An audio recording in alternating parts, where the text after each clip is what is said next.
Planning your Saturday night can be a bit of a bitch. How about we make rock, not war?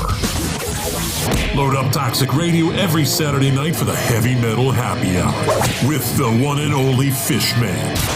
I don't know how to put this, but I'm kind of a big deal. There will be interviews, ticket giveaways, a little bit of banter with Toxic Mike, and of course great metal from the 80s all the way through today. Starts at 7 p.m., runs until Fish says it's over. Get out. Catch it only on Toxic Radio. Don't play it safe. Play it toxic. Got an idea for a podcast and think you have the talent to make it a reality? Already have a podcast, but been thinking you could take it up a notch, but you're just not sure how to do it?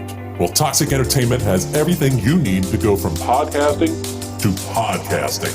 Bring us your talent, your passion, and your best ideas. We'll bring to the table our state-of-the-art technology and comfortable facility, creative and professional staff dedicated to bringing your ideas to life, competitively priced packages to suit your goals and budget, and over 10 years of experience as a leader in the podcasting field. Toxic Entertainment offers quality and affordability that can't be beat. When you're ready to start your journey, Toxic Entertainment is here to help you reach your destination. Learn more at toxicentertainment.net or call 888-66-TOXIC to arrange a studio tour. That's 888-66-86942. Toxic Entertainment, where creativity meets passion. Does the real world seem unsatisfying? It's boring, but it's part of my life. Well, time to level up and reboot reality. Join Toxic Mike and Demonoid as they explore the ever-evolving world of virtual reality and everything it has to offer. Whether you're just starting out or you've been there from the beginning, Reboot Reality will introduce, educate, and guide you to the best in VR. Find it wherever you get podcasts, at toxicradio.net or on the free Toxic Radio app. Reboot Reality. Log in and get immersed.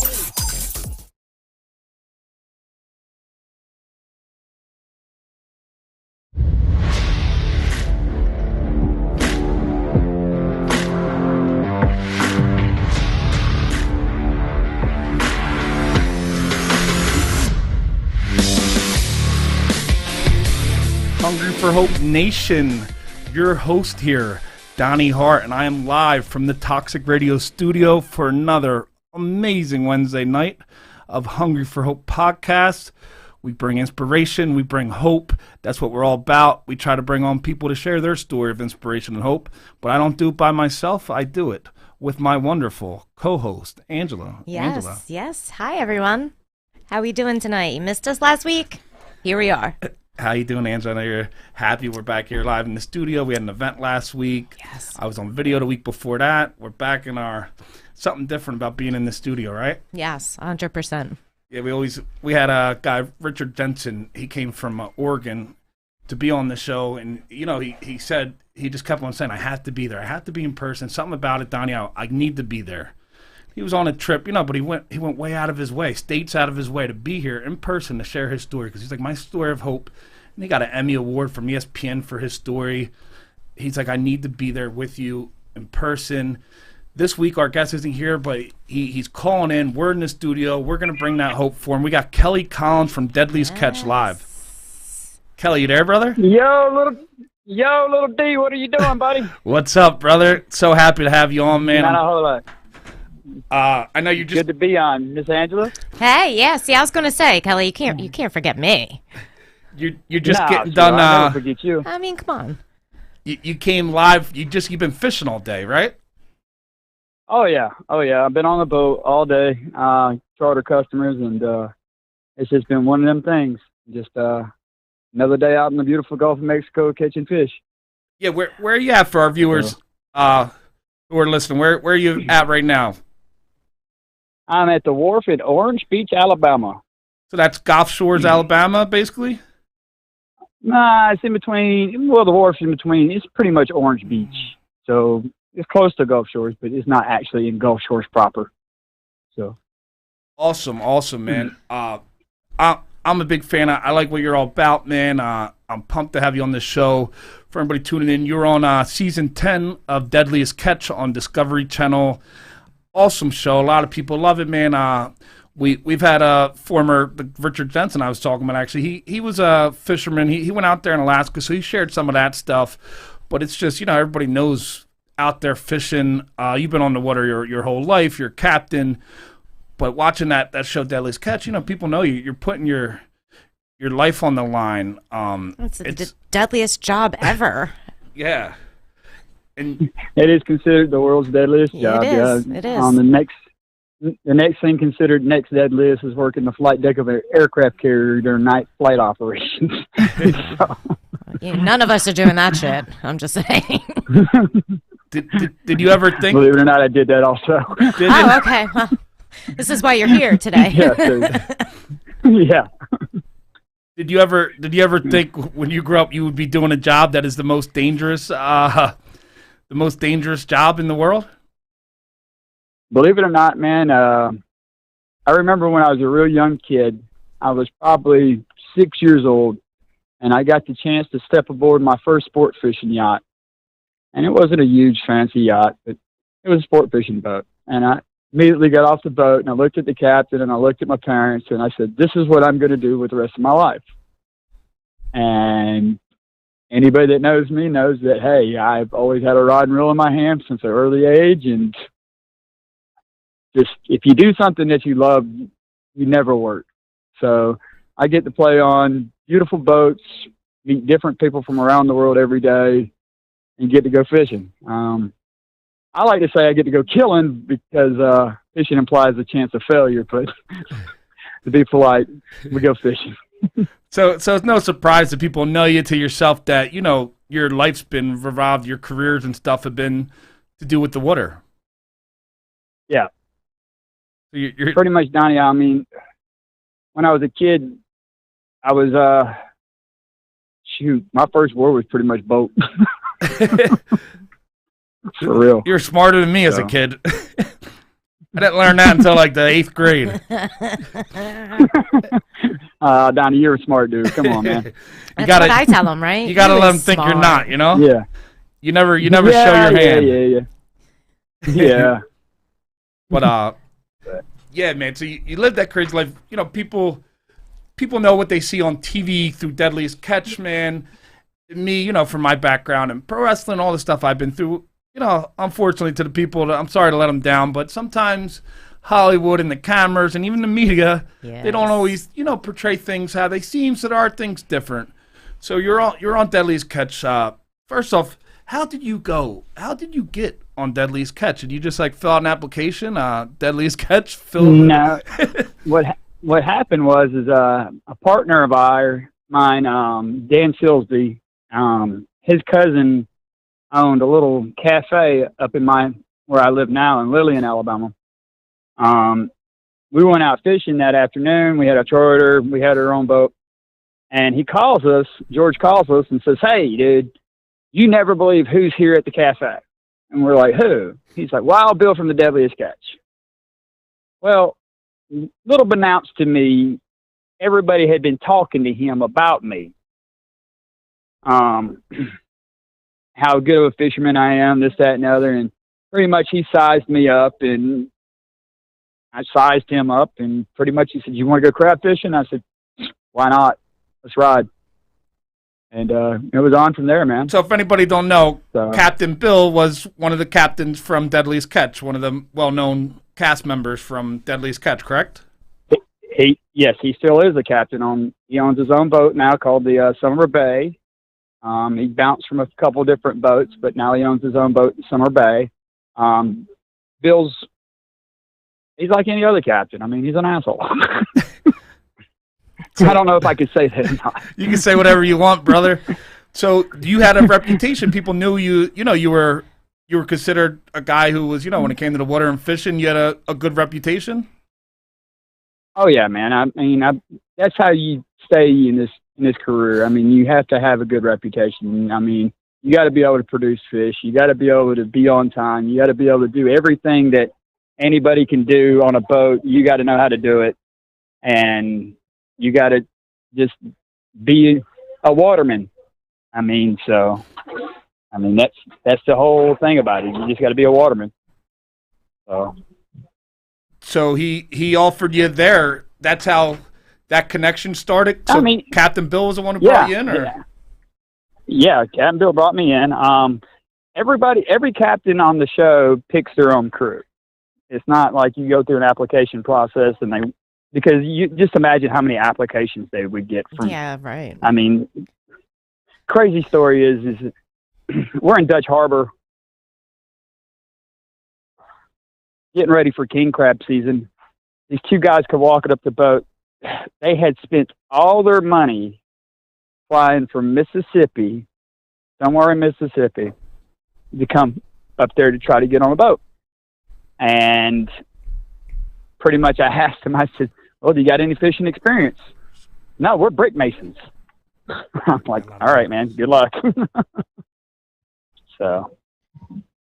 So what you're saying is that no one's going to get my application, is what you're saying, Kelly. No, nobody's going to get your application. Darn it. That's upsetting. It really is it? Well, I'm kind of running my own show of Deadliest Catch, if you really think about it. Being my co-host is Deadliest Catch. You know, I know what you did, Stan. There's no disrespect to that, but coming in the studio with me, man, it's, you're putting your life on the line, man. See, Donnie, I mean, honestly, I call you Little D for a reason. I don't want to know that reason. No, he looks big and intimidating, but deep down inside, he's just a big teddy bear. Aww. He's just a big teddy bear. He is. He's a great guy. I love Donnie to death. My thing in life's always, I don't really have any in between, man. It's either 100 with me or 0. I love you and I show that love. Or, if I don't love you, I show that. I got no time for in between. I got no time to hide my feelings. If I love you, I try to show you. If I don't, I'm not going to be your friend. There's no in between with me. I always just go full emotion. I guess that's just from going through my brother passing away and everything I go on in life, man. I just, you don't know how much time you have left. So I just try to go full in with my emotion. That's right. And that's who I am, Well, and Donnie, that's a beautiful thing about you, brother, because I'm sort of the same way. Now, on my end of this is if I love you, I'll give you the world. You hurt me, I'll burn the world around your ankles. I like that. And just piss on my asses when I'm done. I like that because it has something to do with fire. I like fire. Little pyromaniac over here. Are you a pyro, huh? No, I mean, I'm just saying, like once I got my diagnosis, I was all about checking off my bucket list of people's houses I have to burn down. Yeah, so Angela, I think I've mentioned to you, Angela got stage 4 lung cancer. She was diagnosed back in November. Mm-hmm. She just got done round 6 of chemotherapy. Yep, heading into 7 I next got week. my Team Ann shirt on for anybody watching the video. Got my Team Ann shirt on, showing the support. Man, you think I'm tough. You're way tougher than me. You're so stronger than I am. Honestly, I'll be honest with you. When guys get sick, we become little bitches. Yeah. I couldn't go. That is true. I couldn't go through what you go. I mean, full disclosure, I become a little punk, man. Heck, I spent some time in the hospital last week. Thought I was going to die. Yeah, you were just actually in the hospital with pancreatitis, right?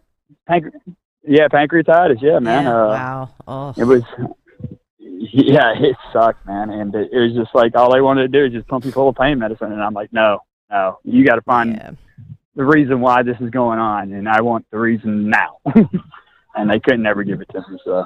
Oh, my God.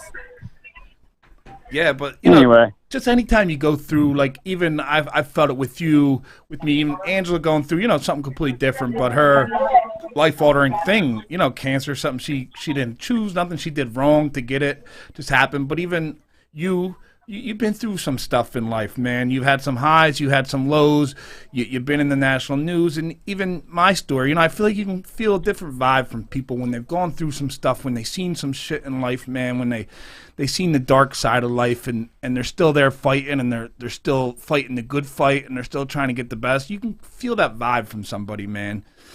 Not everybody's like that, Donnie, but I feel that on you for sure. And Donnie, it's like this, man. A lot of people don't know. There's a whole backstory to before I went on Deadliest Catch. All right, I got in some trouble with the law, and I had a fiance at the time and my twin boys at home. And when Bill offered me this position, I was looking at 10 years in federal prison. So my thinking about the whole situation is, dude, go up there, make the bank, so you can take care of the kids and the fiance back home, and you'll be all right. They'll be all right for a little while. You don't have to sweat it.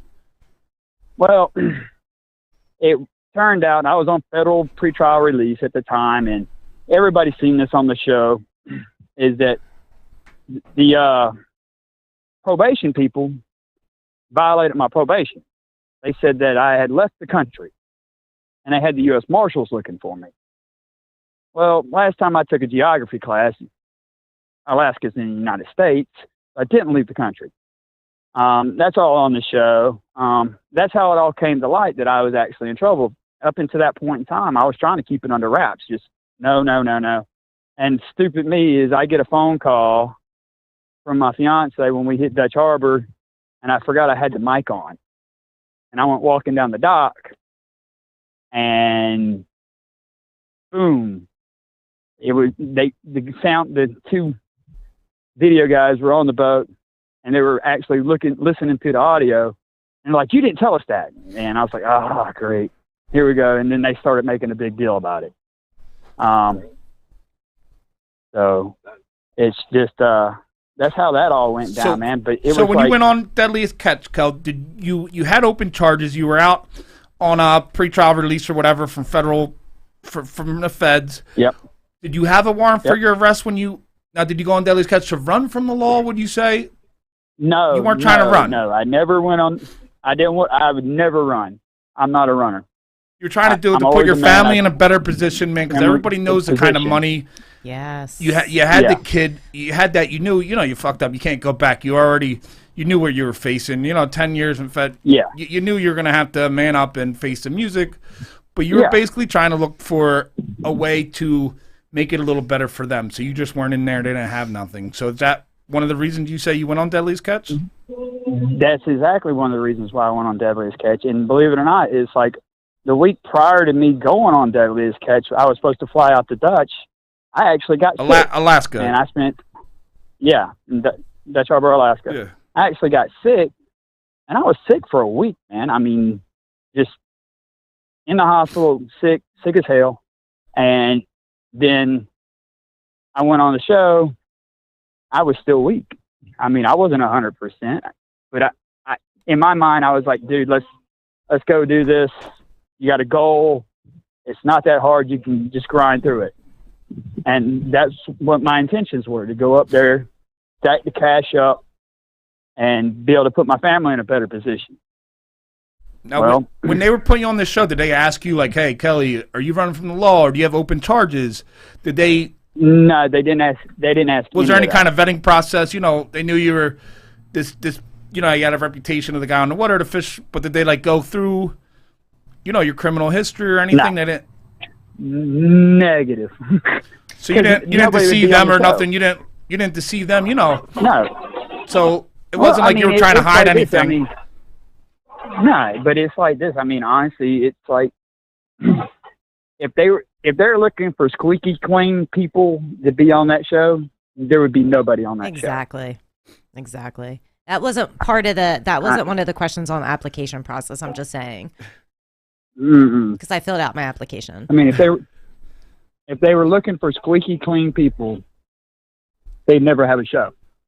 Everybody up there has a past, has charges. Mm-hmm. I mean, from Sig Hansen all the way down to Bill Wachowski and all the deckhands. There's not one person up there that does not have charges on them. Well, it takes a kind of person. This is dangerous stuff, man. This is manly stuff. A lot of them people, there's big money, but it takes a certain kind of person, and some of them people have been through. They've had some kind of rough. They're a little crazy. You know, you're just not going to get like the normal person who went to college who's a banker to go do this. It takes takes a special kind of person, and they do say, you know, out in Alaska and them boats, you have heard people are out there sometimes running from their past or just getting away from it. You know, you hear that a lot. A lot of guys out there running from the law or just putting stuff behind them. I mean, and honestly, a lot of, like, in Alaska, they call it the end of the line. A lot of people go up there, and this is the end of the line for them. They can't go anywhere else. So they go up there, and they try to disappear into the wilderness. Get on a boat, this, that, and other, and, I mean, it's crazy. It's a lot of drug addicts. I mean, a ton of drug addicts. Matter of fact, I mean, it was just like, I was doing it without doing what some people were doing.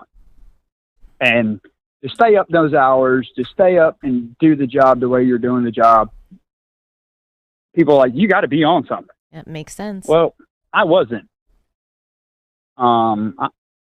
Me personally, I don't do drugs. I like to drink every now and then, but me and drugs, not my thing. But honestly, it's they busted the guy when I was in Dutch. They busted the guy that delivered the propane with 2.5 pounds of heroin, black tar heroin, in his truck. I mean, it's prevalent. It's so bad where, like, you pull up to a dock, and we have full med kits on board. And there's signs on the boats, no med kit on board, no med kit on board, because people would break on board and try to get the morphine and whatnot that's in the med kit. Well, you're out there on the water. I mean, it's long hours, and, you know, your body gets beat up. People get hurt. People die. So, you know, these people do the drugs to stay up longer, to work harder, take the pills or whatever to numb the pain and everything. You know, it's common. We had a guy on the show, Richard Jensen, who went from homeless to national champion wrestler, and he got started in the drugs because out of high school, instead of going to college to wrestle, he chased the big money and ended up in Alaska and was making crazy money. And before he knew it, he was, you know, strung out on drugs for the next 15 years of his life in and out of prison. But it started on them boats in Alaska, and he was a tough guy. He was a national champion wrestler, so it don't matter how tough you are. You go out there, you know, it's just there, especially when they're throwing the money at you. You think that has a big factor to do too, all the money you're throwing at these guys? It is crazy. It's the fast money that you make. I mean, it's the fast money. It's the good times that you have when you're in port to when you finally get home and everybody knows who you are and everybody wants to ride your coattails at the bar or wherever else. But yeah, it's the money, dude. It's dangerous. That's the most dangerous part about it is like you make $20,000-$30,000 in less than a month. Jeez. And you're not used to making it like that. It messes with you, and you're all of a sudden rock star status, and it messes with you.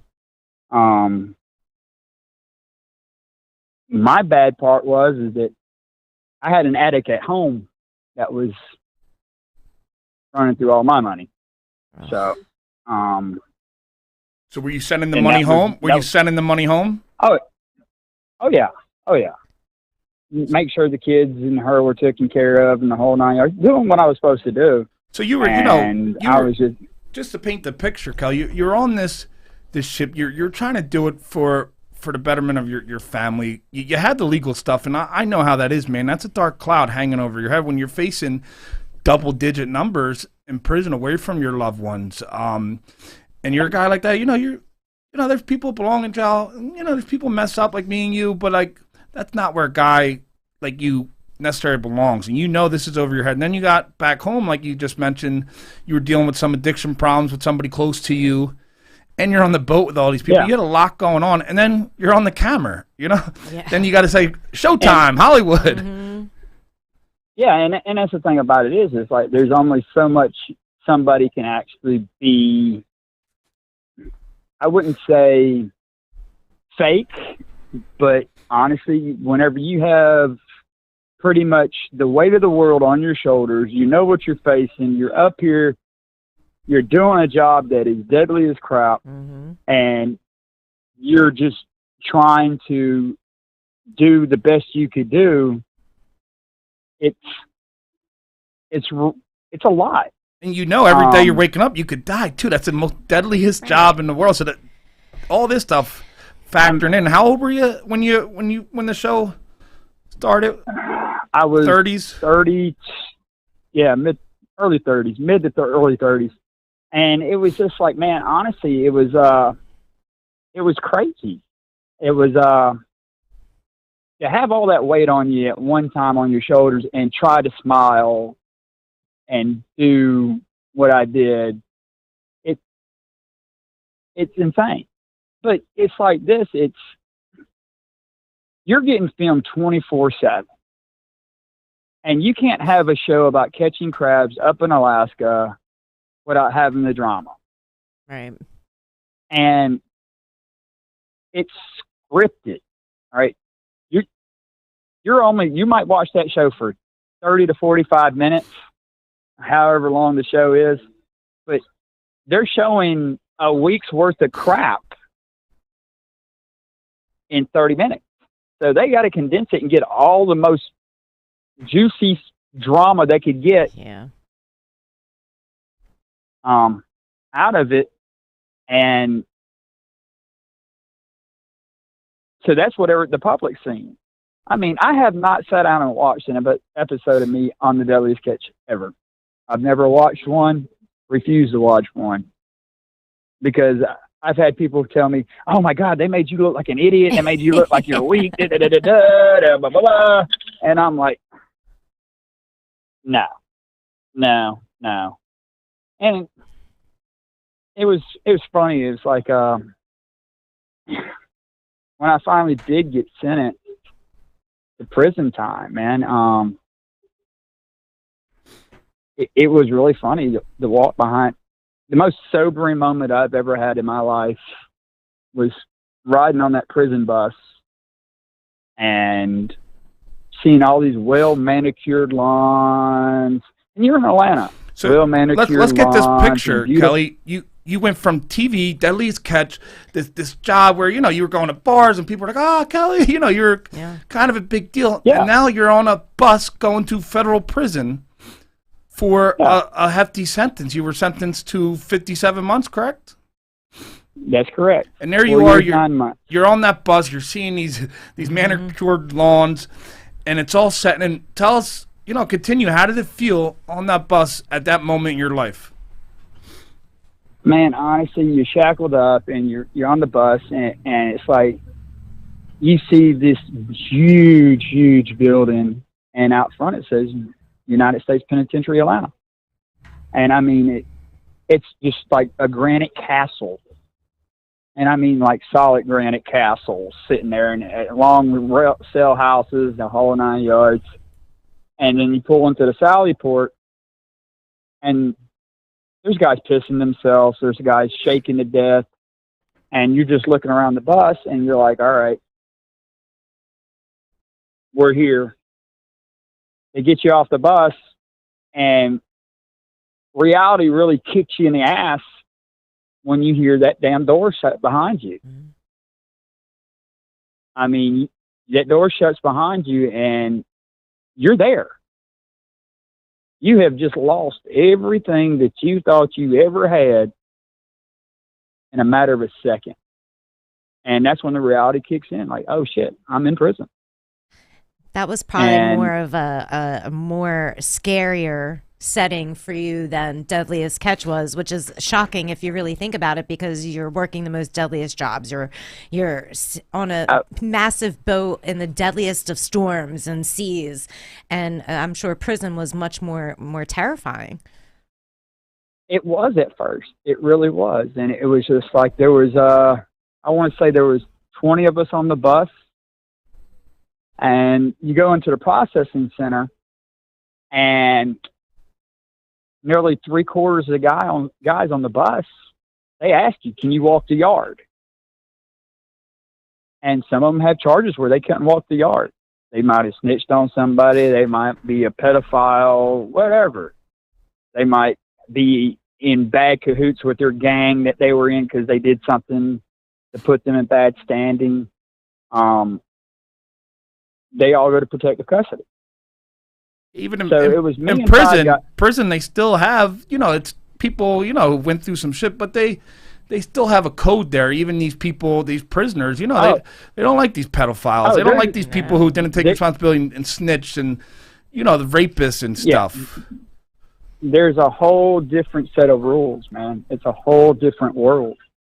And it was just like, honestly, you go through in processing, and then you go to the laundry, which you got to walk out the corridor, and then you walk down the yard. You go to the laundry to get your first issue. Those guys, man, when they assigned you a cell house, they're like, all right, Collins, you're going to dog house. So I'm going to D house. There was 6 guys standing at the door waiting for me to walk in that door. Ugh. And before I even got put in a cell with anybody, they walk you straight up to the counselor's office. They ask you, what you here for? I said, I'm here for a gun charge. And they said, you sure you're here for a gun charge? I said, yeah, I'm here for a gun charge. And they walk you up there, man, and they give you your inmate number. You give the inmate number to the counselor. Counselor turns the screen, and they'll read the screen what you're charged with. And they'll tell you, you got 6 weeks to get your paperwork here. So they want to see all your transcripts from your trial or court hearings, the whole 9 yards. They want to know it. And it's insane. I had my paperwork with me, and so when we went to dinner that night, there's one head dude, and well, there's a couple of them, and I walked up you're not supposed to have your paperwork in federal prison. I had mine, so I slid mine across the dinner table. Before I even was able to sit down to eat, they were like, they read through it. All right, Kelly, you're good to eat, man. You can sit at the table the whole 9 yards. And honestly, it's pretty much segregation's real in prison. I don't care how they sugarcoat it. I don't care. White boys sit with white boys. The black guys sit with the black guys. The Sureños Mexicans sit with the Sureño Mexicans. The Norteño Mexicans sit with the Norteño Mexicans. Especially in federal prison, you're at like you're at the granddaddy of them all. You got serious, you're dealing with real criminals. Yep. I mean, you're dealing with just through and through real criminals. I was lucky, man, because my counselor found out that I was a veteran, and so instead of being on the ground floor, he moved me to the second floor because the tier houses are 3 stories high. He moved me to the second floor, and he put me in with a buddy of mine. Well, he's now a buddy of mine, Kevin Counts, who was doing 40 years. He was a biker guy, tattoo artist, doing 40 years for trafficking meth. He was on a conspiracy case. And Kevin saved my life, man. Honestly, he sat me down and told me the ropes and showed me where we sat at, where we ate at, who we did business with, who we did not do business with. And the whole economy in there, there's a whole economy. And at the time we had pretty much almost like PayPal, but you could do wire transfers from one account to another account, this, that, and the other. But you'd use books of stamps, of postage stamps, as your money. And it was insane. I mean, there were store guys and this, that, and the other guys, and guys sold cigarettes, and guys that sold drugs. And pretty much anything that you could get on the street, you could get in the prison. And it was all brought in by the guards. I mean, it's no. You can look out in the parking lot in USP Atlanta, and there's not a car in that parking lot that's under $120,000. Last time I checked, the federal guards' pay is not that high. Right. So now you're in prison, right? So Federal prison. Federal prison. I mean, I don't care. Prison is prison. I mean, I haven't been there yet, but Do not go. not yet. I still have 2 years to determine that, apparently. So what you're in prison, you're sitting in prison, you have all this other just crazy stuff going on in prison. What kept you positive? What kept your mind focused on, just keeping your head up in such a dire situation? Great question. And I'll be honest with you. At first, I thought, all right, all my friends that I had out there that knew me from TV and this, that, and the other, those guys will be there for me. And They weren't. all them good times, they were not. Yes. There was nobody there. There was nobody there. It was me. And it come to a realization point, man, where I had literally spent, I'm going to say $20 making phone calls, trying to get people to be nice and send me a couple bucks to put on my books so I can go to commissary. And it never happened, man. Nobody picked up, and people say, oh, yeah, no problem, Kelly, no problem. Never sent it. Oh, I'll do it next week when I get paid. Never did it. These were the same people when you were on TV. That's my buddy Kelly. That's my man, my best friend. Kelly, what you doing? They're calling you, hanging out with you. Of course. I went through the same, Hey, man, let's and go now to it's the like, bar and da-da-da-da. now it's like, who's this? Yeah, who's this is? It's really, And I've been there. I can definitely relate to getting behind them. First off, you don't go to prison. Rarely do you go to prison because life's going good. Usually for whatever reason, man, something just, you face some kind of tragedy. Something just happened in life where it happens to good people. Good people do bad things, whatever happens. And you end up in jail. Usually things in your life, aren't going great, and now you're in jail dealing with this too. And the crazy thing about it is, man, it was just like, I went to federal prison on a federal firearms charge because I got caught with a fully automatic Mac 11 that I built. So like a machine gun? A machine gun? Yeah. That was your charge gun, just so anybody... Yeah. I got caught with a little... It's like an Uzi-style machine gun, like a little submachine gun. Machine Gun Kelly. Yeah, God. That's my joke for tonight, fellas. It was just insane, man. I wasn't like the rest of these guys. I didn't use my gun to commit a crime. I didn't use it to hurt anybody. I just had it, man. And I built it and I had it and got caught with it. Which is, yes, I broke the law. But you asked me what made me have hope while I was there. Well, one, I learned very quickly that I'm not like all the rest of these guys. Okay, I actually have a skill set. I actually had a great life going for myself.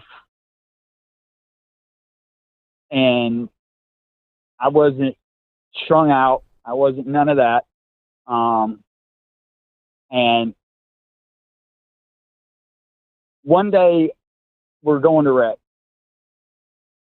And one of the rec officers every day would put an inspirational quote of the day on the dry erase board when you walked into the rec hall.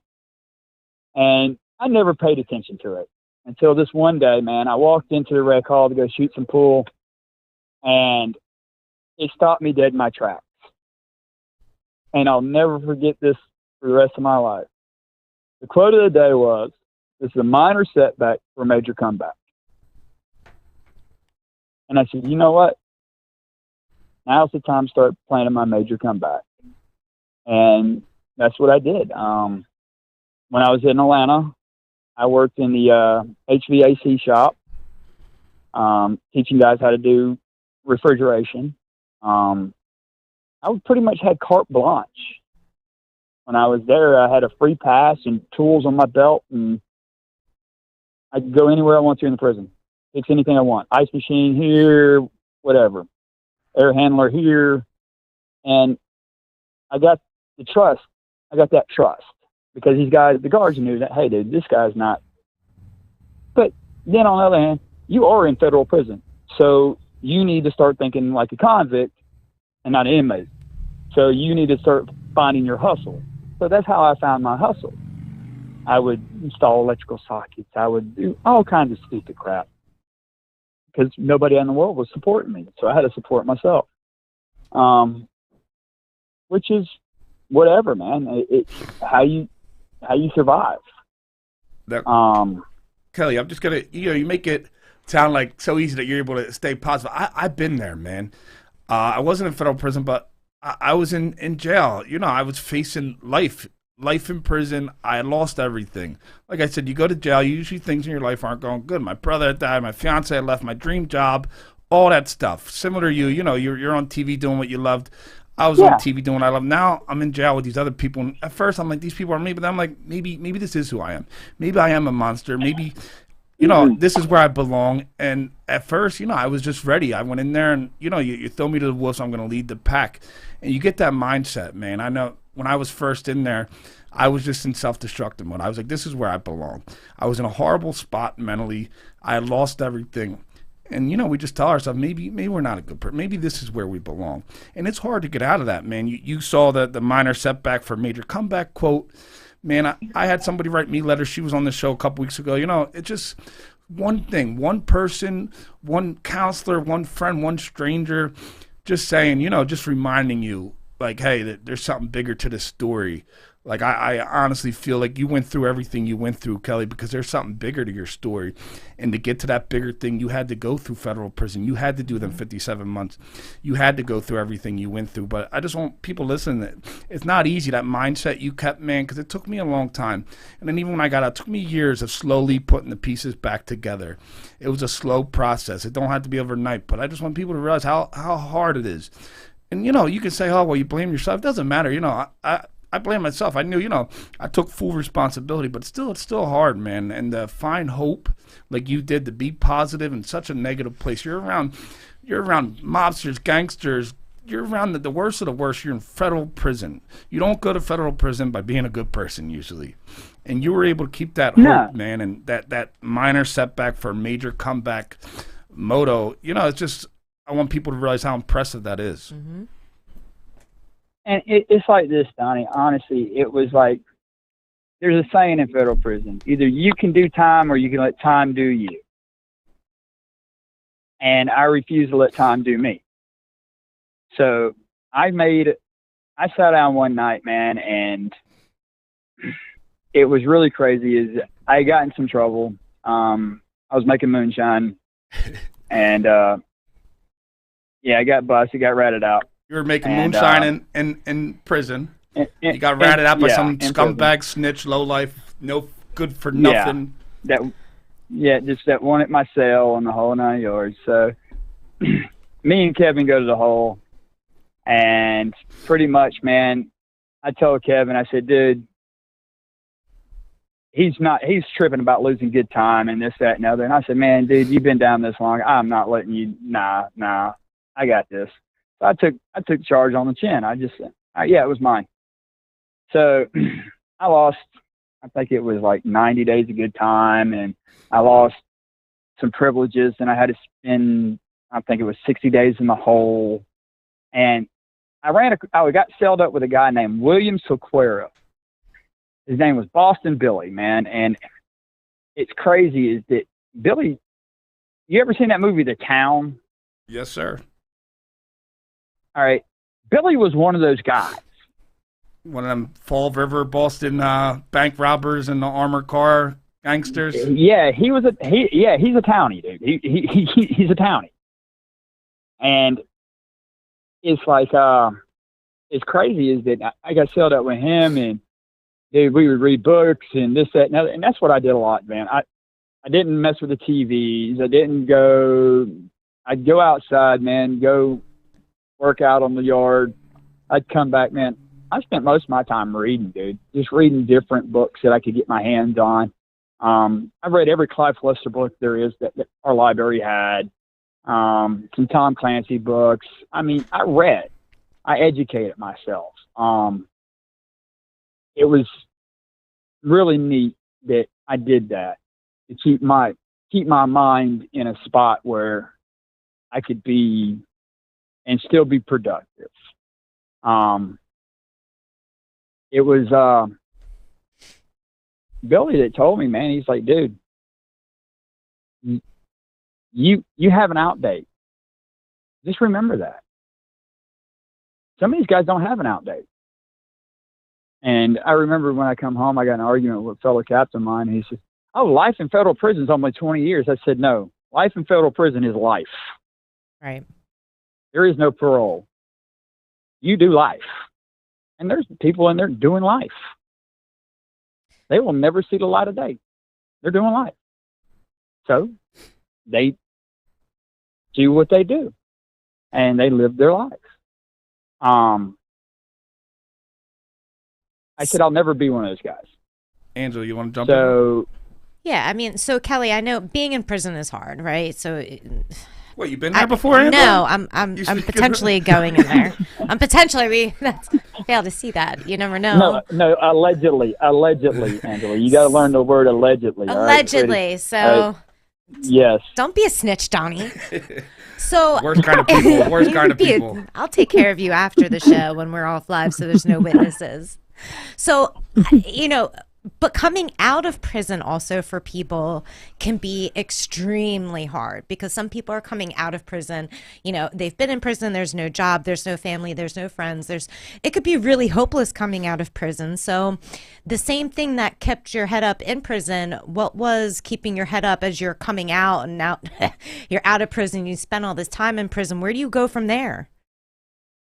All right, so what happened with me is that I have very big PTSD issues and anxiety and this, that, and other. And I don't like being in big crowds. So they sent me to a halfway house. And I was at the halfway house 4 days before they kicked me out. So what happens, just for people, what happens when you get kicked out of a halfway house that you're in because of a federal sentence? What happens? They violate your probation. I don't care if you go to prison and you do your entire sentence, you're still going to have some backup probation. So I had 1 year of backup probation that I had to do. So they make sure that you're doing all right, this, that, and the other. So I had to hook a cab from the halfway house to the federal probation office in Mobile and walked in the door, and the probation officer was like, you can't leave the state of Alabama. I said, no problem. He said, what are you going to do? I said, I got this. He's like, you sure you got this? I said, I got this. He says, all right. So my mom drives all the way from her house and picks me up. And she's like, where do you want to go, babe? I said, let's go to the docks. On our way to the docks, we stopped by Buc-ee's. I'm literally in Buc-ee's. Buc-ee's is a restaurant? No, Buc-ee's is like a gas station / Walmart truck stop. Oh, wow. It is huge. It's huge down here. I mean, if you want house decor, you can get it there. If you want a barbecue sandwich, you can get it there. You can get 90 different flavors of soda or chips it's just a huge convenience We're store. going to Buc-ee's. Buc-ee's is now on my bucket list. It's a thing, okay? People literally stop there just to go in the store, and they got cheap gas. So they got like 100 gas pumps out front. It's a madhouse. I mean, you could buy deer corn for your deer feeder, which is sold right next to a barbecue pit. I mean, it's insane. You need clothes? We got you. You need new sunglasses? We got you. It's insane. But I'm literally in Buc-ee's, man, and I'm terrified. I have never seen this many people moving at one time in so long. It terrifies me, man. Because you just got done doing all that time, like 5 years about. Yeah. In federal prison. Man. And it was just like, it terrified me, man. And my mom, I ran out of the store and sat in the car and was hyperventilating. So my mom's like, all right, we're going to the docks. We go to the docks. I said, all right, Mom. I grabbed my bag out of the back of the truck, out of the car. And I said, all right, I'll let you know what happens. She's like, are you sure you're going to be okay? I said, Mom, I'll be all right. I walked down the docks, see my old buddies. I said, hey, dude, I need a couch to sleep on. I need it tonight. I just got out. Buddy of mine says, Brett Russell, he said, Kelly, you're more than welcome to stay at my house. I'll put you up the whole 9 yards. Bought me my first cell phone. I stayed at his place. And then it's just like I had a plan, man. It's just like boom, boom, boom, boom, boom. My probation officer comes and sees me in 3 weeks. Have my house on the bay now, sitting pretty. My probation officer comes in. He's like, dude, you have a better place on the water than I have, period. And I'm like, I told you, I'll be all right. He said, you got full-time employment. You got a vehicle. I said, I told you, I'll be all right. And he's like, I've never seen anybody ever do it as fast as you've done it. Well, I'm prepared for that.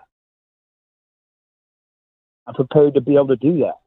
Now, when you say you prepared, are you talking back in that jail when you came to that mindset that this is a minor setback for a major comeback? Is that when you started putting, pieces together? Like, hey, when I get out, man, this is what I'm going to do. Is that what you're saying?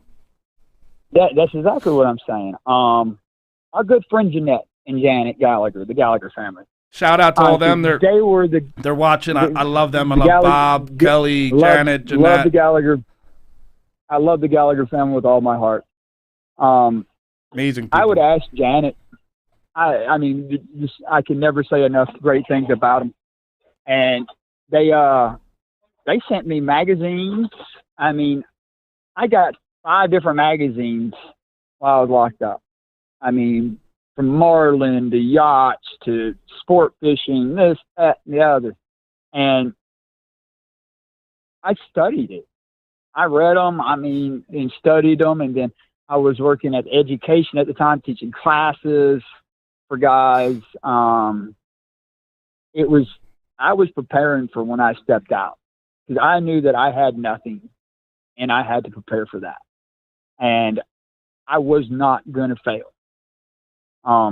It's really crazy that it's like the recidivism rate in federal prison is almost 85%. 85% of guys that step out of prison do not make it within their first year. You knew these odds, and you knew. You've been around them. You know. Yeah, I studied it, man, and it was just like I was not going to be a statistic. And you throw in, because I went through it, just because you were on Discovery Channel, because you were on Deadliest Catch, that throws a whole different thing into you're in the media. I remember when I first got locked up, I get on my cell block, and I'm in such a horrible place, and I see people in newspapers and me on the front page. I told you he was going to come to our block. There's the wrestler. Like, that's like the last thing you want to. So you're dealing with that, the media and people judging you, people looking at you because your whole story, all your bad stuff. Like, imagine your worst day being on the front page of the news. That's what happened to me. That's what happened to you. So that had to be a whole different. How did you deal with that part of it? Man, honestly, I made a joke out of it, bro. And it was like you got guards that see you every day. And then when one guard finds out what you used to do, and then the next guard, and it spreads like wildfire. And same thing with the inmate. The convict line is open 24/7. So as soon as everybody started finding out, they're like, no way, no way. And then it was that one night that everybody's watching TV in the TV room, and one of my episodes play, and they're like, I get 20 guys standing outside the door of my cell, like, bro, you were just on TV. I'm like, yeah, I was just on TV. And they're like, we thought that was bullshit. And I'm like, nah, why would I bullshit you about it? Now, Kel, did you get, I know, for me, did you ever get like the people who are just like, oh, you fucked up, man. How'd you fuck that up? You were handed the golden ticket. You're on TV. You ever get them people? Because I know that can be hard, too. Then people like say, oh, they're going to kick you. Like, how'd you fuck up, man? You were on TV and now you're in here? Did you get people or guards saying that? I got a lot of that, man, honestly. And it was just like, I was like, I made a mistake. I owned it, and I just owned up to it. That's one thing about me. I'll just own up to it. Just like, yep, I did wrong. I'm sitting here. You make it sound so easy, but that's the biggest. That's the biggest thing I tell anybody when they say, you know, how I was able to do this, man. The moment I took responsibility, you know, there's stuff that happened. You had the PTSD, you had shit in your life, and, you know, obviously didn't end there because everything was perfect. I'm sure there's a lot of things that just were tragic in your life, just like mine. But at the end of the day, Donnie Hart put Donnie Hart in jail. Kelly Collins put Kelly Collins in federal prison. And once you take that responsibility, nobody else could take that. When you take that and you say, hey, this is mine, I'm going to fucking own it. Yeah. And you can't, you know, now nobody can really shame you and say, hey, you went to, yeah, I did. Damn right I did. Now watch what I do. My minor setback is about to be a major comeback. When you do that, when you take that responsibility, that's when your life can change. And so many people don't do that, and that's why they fail, I believe. Yeah. And that's the thing about it is, man, honestly, if I fail at something, I'm going to say that I failed at it. Now, I will sit here and I'll look at my failure and I'll put a funny spin on it. That's just how I am. And people are like, oh, you're just deflecting. I said, no, I'm not deflecting. I messed up. I know I messed up. But what's next? I mean, that's the greatest thing about our worst day, our worst things in life. They can become our greatest things. They can become what leads us to our greatest things. Dude, and honestly, it was a humbling moment for me, man. It's like I was getting the big head, bro. I was getting the big head like Major, and it was like it was humbling to be knocked off your high horse. Oh, I'm the best there is. Da, da, da, da, da, da, da. To get knocked in the head and get knocked off your high horse. So, would you say you were a better person before you went to federal prison, or after you went through all these trials and tribulations, after you were put in the media for being arrested, being caught with a machine gun, getting the 57 months, going to federal prison with these killers? Would you say you were a better person after you left that or before that, Kelly? Honestly, I'd be honest with you, I was actually a better person after I left prison. Absolutely. Because sometimes you learn the best lessons in the darkest times. All right, yes, you're absolutely right. And it's crazy. It's like whenever my day came, I was scared. When they come to my cell like, Kelly, pack up, you're out. I was scared, dude. You were scared to get released from prison? Yeah, I was scared, dude. And that's crazy. So that's supposed to be the greatest time in the world. But I was petrified. We don't have much time, Kel. I just want to ask, what advice, would you give somebody that maybe is going through something similar that you went through? I could just tell by talking to you, you definitely became a better person from going through all this, and I feel like people can learn from you. I feel like your story should be shared. You have so much to offer. What advice would you give somebody that's going through something tough, man? There's always, how can I say this? Honestly, if it doesn't kill you, it makes you stronger. If you get knocked down, the strongest thing you can do is get back up, dust yourself off, and keep moving forward. Don't stop moving. Don't get in a rut. As much as you want to get in a rut, everybody wants to get in a rut. I get in a rut sometimes. But then I got to stop and say, hey, dude, there's people out here that's got it 10 times worse than you do. Be thankful for what you got and go. And only person stopping you is you. That's it. Get out of your head, get off your ass, and move. Just move forward. I don't care if it's a baby step. If you're so depressed that you can't get out of bed, get out of bed. Just take one step. So And I promise you, one step will lead to two. Staying along those same lines, Hungry for Hope, we are dedicated to bringing people hope and inspiration in some of the darkest times. And, some people are tuning in because they may need that little bit of hope. So, like true form, we want to know what hope means to you. Hope means to me that there's going to be a brighter day tomorrow, that it's not going to be as bad as it was yesterday. My hope is that I'm going to get up every day and be a better person than I was yesterday. Right. I'm going to do something to help somebody and help myself be a better person.